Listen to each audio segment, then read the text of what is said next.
Hi കൂട്ടുകാരെ, പുതിയൊരു വീഡിയോയിലേക്ക് എല്ലാവർക്കും സ്വാഗതം. അങ്ങനെ അമ്പിളി പാത്തും പതുങ്ങിയും ആ സ്വർണ്ണമെടുത്ത് മാഷിൻ്റെ റൂമിൽ വെക്കണം കേട്ടോ. തനിക്ക് എവിടെ വെക്കണമെന്ന ആ പരിഭ്രാന്തി തന്നിലുണ്ട് എങ്കിലും കൂടി അത് കൈവിട്ട് കളയാൻ അമ്പിളിക്ക് തോന്നുന്നില്ല. അങ്ങനെ പതിയെ മാഷിൻ്റെ റൂമിൽ അത് വെച്ച് പുറത്തോട്ട് കിടക്കുമ്പോൾ തൻ്റെ മുന്നിൽ രഘു എത്തിയിരിക്കുന്നു കേട്ടോ. രഘുവിനെ കാണുന്ന അമ്പിളി ഒന്ന് ഞെട്ടിപ്പോയി. ഈശ്വര എന്ന ഭാവത്തിൽ നിൽക്കുമ്പോൾ രഘു ചോദിക്കുകയാണ്, എന്താ അമ്പിളി ഈ അസമയത്തെ നീ എണീറ്റ് നടക്കുന്നത്? എന്താ അമ്മാവൻ്റെ റൂമിൽ കാര്യം? അത് പിന്നെ എന്ന് പറഞ്ഞിട്ട് ഇങ്ങനെ അങ്ങനെ തപ്പിപ്പിടിച്ച് സംസാരിക്കുമ്പോൾ ഒന്ന് കാണുമ്പോൾ എന്താ അമ്പിളി ഉറക്കത്തിൽ നീറ്റതാണോ? അത് കേട്ട ഉടനെ തന്നെ അല്ല അല്ല ഉറക്കത്തിൽ എണീറ്റതല്ല, ഞാൻ അച്ഛൻ്റെ റൂമിൽ ഉറക്കത്തിൽ സ്വപ്നം കണ്ടിട്ട് വന്നതാ.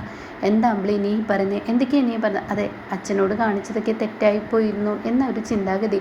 അപ്പോൾ എനിക്ക് അച്ഛൻ്റെ റൂമിൽ വരണമെന്ന് തോന്നി, അച്ഛൻ്റെ അരികിൽ ഇരിക്കണം എന്ന് തോന്നി. അത് കേൾക്കുന്ന രഘു പറയാണ്, അല്ല അച്ഛൻ അവിടെ ഇല്ലല്ലോ, അമ്മാവൻ അവിടെ ഇല്ലാതെ നീ ഇങ്ങനെ ഇരിക്കുന്നു?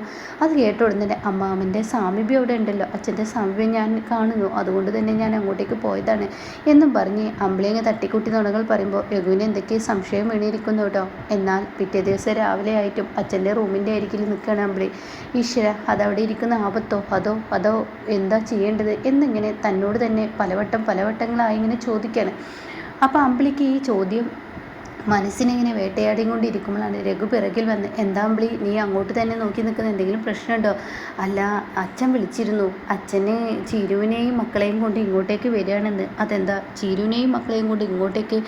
മാഷ് അമ്മാവിൻ്റെ അടുത്ത തീരുമാനം അവളുടെ പ്രസവം കഴിഞ്ഞിട്ടല്ലേ അവിടുന്ന് കൊണ്ടുവരുന്നുള്ളൂ. അതെന്ന് എനിക്കറിയില്ല രഘുവേട്ട, അച്ഛൻ വിളിച്ചു, അതിനനുസരിച്ച് ഞാൻ രഘുവേട്ടനോട് പറഞ്ഞു എന്ന് പറയണം കേട്ടോ. എന്തായാലും ആവട്ടെ. ഇതിന് ശേഷം അമ്പിളി പറയുന്നുണ്ട്, രഘുവേട്ടനോട് ഇവിടുന്ന് എങ്ങോട്ടും പോകണ്ട എന്നാണ് പറഞ്ഞത് എന്ന് പറയട്ടോ. ഈ സമയം രഘുവിനോട് അമ്പിളി പറയണേ, അല്ല രഘുവേട്ട, ഇനി രഘുവേട്ടൻ ടാക്സി ഓടണോ വേണ്ടേ എന്നാണ് എൻ്റെ മനസ്സിലിപ്പോൾ ഉള്ളത്. അതെന്താ ഇപ്പോൾ അങ്ങനെ ഒരു പറച്ചിൽ? അല്ല, അത് പിന്നെ വേണ്ടെന്ന് തോന്നുന്നു. അത് കേൾക്കുന്ന രഘു, എനിക്കും ആ ജോലിയോട് ഇത്ര താല്പര്യമൊന്നുമില്ല, പക്ഷേ ടാക്സി ഓടാതെ ഇരുന്ന് കഴിഞ്ഞാൽ ഈ പറയുന്ന സ്വർണ്ണക്കടത്തുകാർക്ക് അവർക്കും തീർച്ചയായും നമ്മളെ സംശയം വരും, പോലീസിനും സംശയം വരും, വീടിനുള്ളിൽ തന്നെ ഇരുന്ന. അപ്പോൾ അതുകൊണ്ട് എൻ്റെ അടുത്ത് ഒന്നുമില്ല എന്ന് അറിയിക്കാൻ പുറത്തോട്ട് പോകുന്നതാണ് ഏറ്റവും ബെറ്റർ, അതാണ് ചെയ്യുന്നത് നല്ലത് എന്നൊക്കെ പറയുമ്പോൾ, ശരി രഘുവേട്ട എന്നാൽ അങ്ങനെ ആവട്ടെ. അപ്പോഴാണ് സരോജിനി അങ്ങോട്ടേക്ക് കയറി വരുന്നത്. തുടക്കുന്ന മഫുമായി മാഷിൻ്റെ റൂമിലോട്ട് പോവാണ്. അത് കാണുന്ന അമ്പിളി ഒന്ന് ഞെട്ടിപ്പോവാണ്. ഈശ്വര എന്ന ഭാവത്തിൽ ഇങ്ങനെ നിന്നിട്ട്, അത് എൻ്റെ സരോജിനി ഒന്ന് അവിടെ നിന്ന് എന്താ അതെ അച്ഛൻ്റെ റൂമിൽ അങ്ങ് തുടക്കണ്ട എന്നൊക്കെ എന്നെ ആവർത്തിച്ച് പറയാനിട്ടാ. അതെന്താ മാഷിൻ്റെ റൂം തുടക്കാനും അതുപോലെ ചിരു വരുന്നതല്ലേ, അപ്പോൾ ഇവിടേക്ക് വൃത്തിയാക്കാനും അങ്ങനെ എന്നോട് വിളിച്ച് പറഞ്ഞതാണ്. മാഷ് പറഞ്ഞത് പ്രകാരം ഞാൻ ചെയ്യണം. അത് കേൾക്കുന്നതിനോട് കൂടി രഘു പറയണേ, അമ്പിളി നീ തടയേണ്ട, അവർ ചെയ്തോട്ടെ അവരുടെ പണി, അമ്മ വിളിച്ച് പറഞ്ഞിട്ടല്ലേ. രഘുവേട്ട, എനിക്ക് എൻ്റെ അച്ഛനോട് ഞാൻ അങ്ങനെയൊക്കെ പെരുമാറിയതിൽ നല്ല കുറ്റബോധം എനിക്കുണ്ട്. അതുകൊണ്ട് തന്നെ എനിക്കെൻ്റെ തെറ്റ് തിരുത്തണം. എൻ്റെ അച്ഛൻ്റെ കാര്യങ്ങൾ ഞാൻ തന്നെ ഇനി നോക്കിക്കോളാം.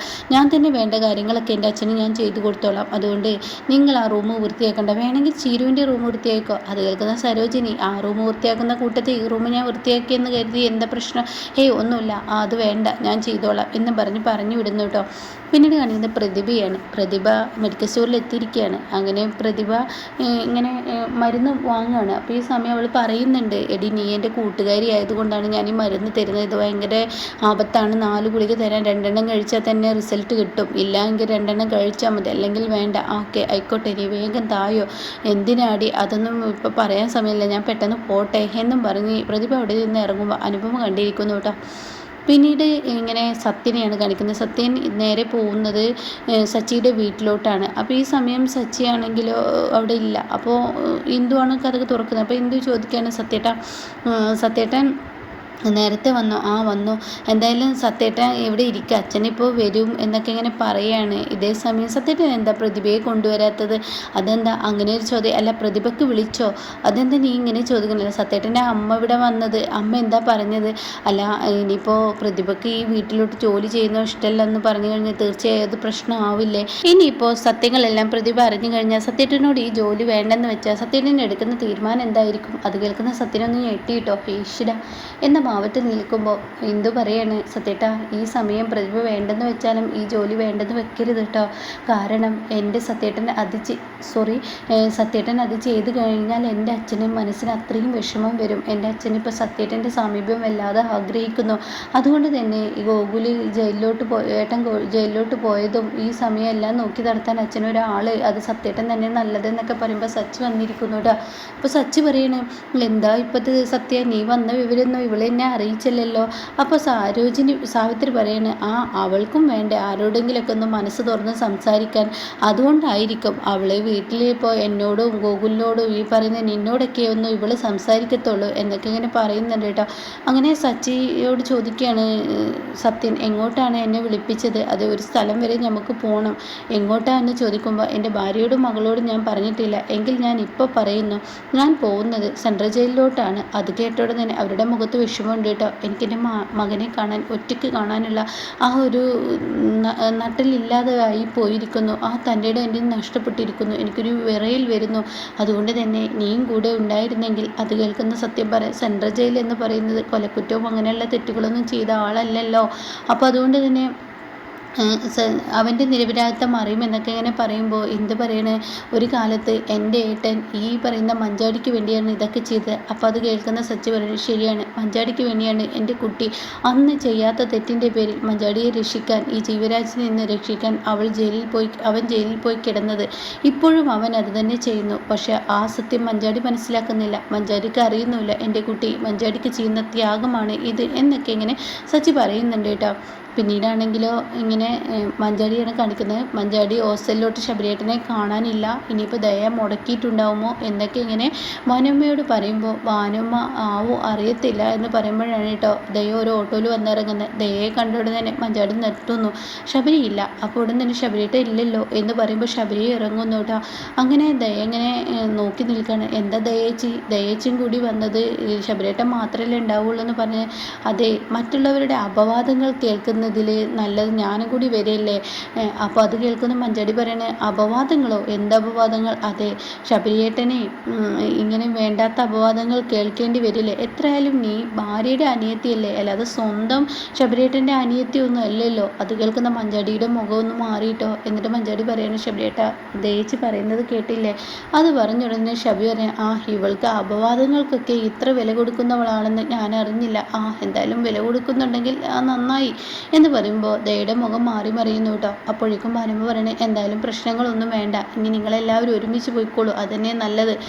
ഹോസ്റ്റലൊക്കെ റെഡി ആയിട്ടുണ്ട്, നീ ഡ്രസ്സൊക്കെ എടുത്തോ എന്നും പറഞ്ഞ് ബാഗൊക്കെ എടുത്ത് അവിടെ നിന്ന് ഇറങ്ങുന്നു കേട്ടോ. പിന്നീട് കാണിക്കുന്നത് ഇങ്ങനെ സുധനെയും പ്രഭാവതിയാണ്. അവരിങ്ങനെ മകളെവിടെ, അവൾ വീട്ടിലോട്ട് പോയിരിക്കുന്നത് ചായ എന്നൊക്കെ ഇങ്ങനെ പറഞ്ഞ് കൊണ്ടു കൊടുക്കുമ്പോഴാണ് ഇപ്പോൾ ഈ പറയുന്ന പ്രതിഭ കയറി വരുന്നത്. പ്രതിഭയെ കണ്ടിട്ട് തന്നെ, എന്താ മോളെ നീ കൂട്ടുകാരിയെ കാണാൻ പോകണമെന്ന് പറഞ്ഞിട്ട് ഇത്ര പെട്ടെന്ന് നീ ഇങ്ങോട്ടേക്ക് തന്നെ തിരിച്ചു വന്നോ? അതെ, ഞാൻ പോകും വഴി അവൾ ബസ് സ്റ്റോപ്പിൽ എങ്ങോട്ടോ തിരക്കിട്ട് പോകുന്നു. അപ്പോൾ അവളെ അവിടെ വെച്ച് കണ്ടു, ഞാൻ പിന്നെ ഇങ്ങോട്ട് പോന്നു അത്രേ. എന്നാ മോളെ ഒന്ന് വിളിച്ച് ചോദിച്ച് പോയാൽ പോരായിരുന്നു? നിൻ്റെ ഈ അവസ്ഥ തീരെ ശരിയല്ലാത്ത അവസ്ഥയല്ലേ, ഈ സമയത്ത് ഇങ്ങനെ നടക്കണം, എനിക്കും വേണ്ട ഒരു വ്യായാമം എന്ന് പറഞ്ഞിട്ട് ഒന്നും മിണ്ടാതെ അകത്തോട്ട് കയറിപ്പോയിട്ട് പെട്ടെന്ന് ടേബിളിലിരിക്കുന്ന വെള്ളം കാണുമ്പോൾ ആ ഗുളിക പെട്ടെന്ന് കഴിക്കാനും അങ്ങ് ഒരുങ്ങുമ്പോൾ പ്രഭാവതി, എന്ത് മരുന്നാടി നീ കഴിക്കുന്നത് എന്ന് പറഞ്ഞ് വിളിക്കുമ്പോൾ താൻ്റെ കയ്യിൽ നിന്നും ആ മരുന്നെടുത്ത് എറിച്ചു പോകുന്നു കേട്ടോ. അതോടുകൂടി പ്രഭാവതി, എന്താ നീ കഴിച്ചത്, എന്ത് മരുന്നാണ് നീ കഴിക്കാൻ ഒരുങ്ങിയത്? അത് കേൾക്ക് സുധൻ വന്നിരിക്കുന്നു കേട്ടോ. അപ്പോൾ പ്രതിഭയാണെങ്കിൽ ആ ഗുളിക ഇങ്ങനെ തിരയാണ്.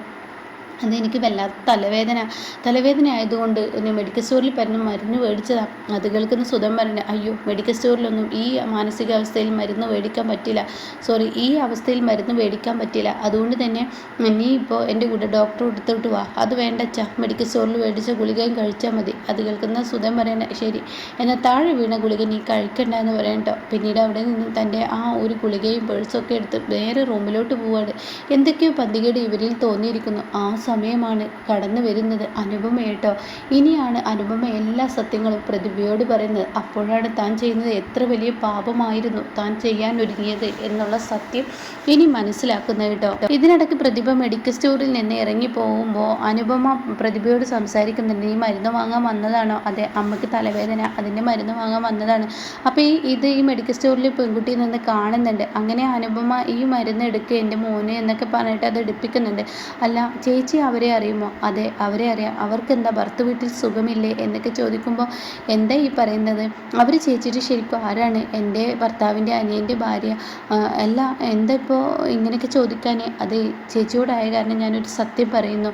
ആ കുട്ടി ഭർത്താവിൻ്റെ വീട്ടിൽ പീഡനങ്ങൾ അനുഭവിക്കുന്നത് കൊണ്ട് തന്നെ അവളുടെ ഭർത്താവിൻ്റെ അമ്മക്ക് ആ കുഞ്ഞിനെ വേണ്ടെന്ന് പറയുന്നത് കൊണ്ട് അവൾ ആ കുഞ്ഞിനെ നശിപ്പിക്കാൻ ഒരുങ്ങിയിരിക്കുന്നു എന്ന് പറയുന്നു കേട്ടോ. അത് കേൾക്കുന്ന അനുപമ അതിന് തടയിടണം എന്ന് കരുതി തന്നെ അനുപമ പെട്ടെന്ന് മരുന്നെടുക്കുമോ, ഞാൻ പെട്ടെന്ന് പോട്ടെ എന്ന് പറഞ്ഞ് പോകുന്നുണ്ട് കേട്ടോ. അപ്പോൾ ഇങ്ങനെ ഒരു സീൻ ഉണ്ടായതിന് ശേഷമാണ് ഇനി അനുപമ വീട്ടിലെത്തുന്നത് കേട്ടോ.